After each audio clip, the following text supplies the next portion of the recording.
Then you could read. 'Twas the night before Christmas, when all through the house not a creature was stirring, not even a mouse. The stockings were hung by the chimney with care in hopes that St. Nicholas soon would be there.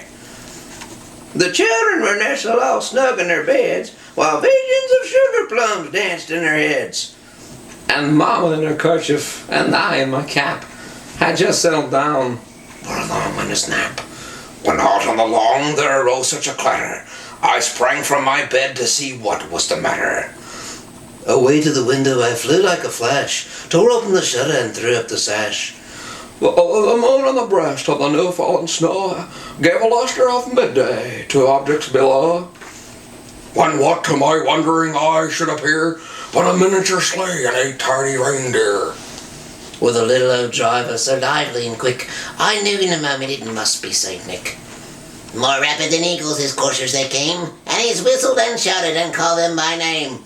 Now Dasher, now Dancer, now Prancer Vixen, on Comet, on Cupid, on Donner and Blitzen.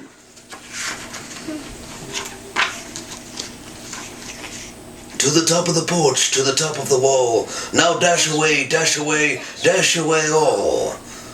As dry leaves that before the wild hurricane fly, when they meet with an obstacle mount to the sky, so up to the housetop the coursers they flew, with a sleigh full of toys, and St. Nicholas too.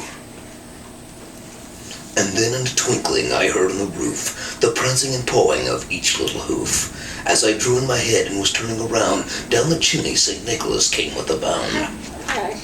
He was dressed all in fur from his head to his foot, and his clothes were all tarnished with ashes and soot.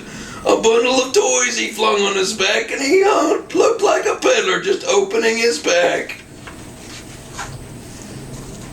His eyes how they twinkled, his dimples how merry. His cheeks were like roses, his nose like a cherry. His droll little mouth was drawn up like a bow, and the beard of his chin was as white as the snow.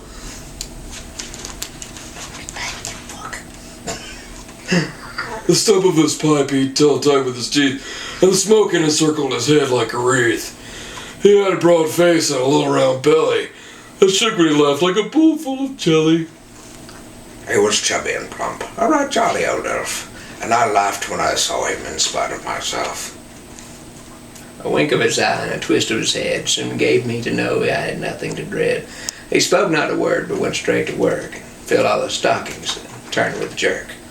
And laying a finger at the side of his nose, and giving a nod, up the chimney he rose. He sprang to his sleigh to give his team a whistle, and away they all flew like the down of a thistle. But I heard him exclaim, ere they drove out of sight, "Happy Christmas to all! A good night." The end. Look, the moon's sleeping. It's right there. See? The drool coming out of his mouth. Ew.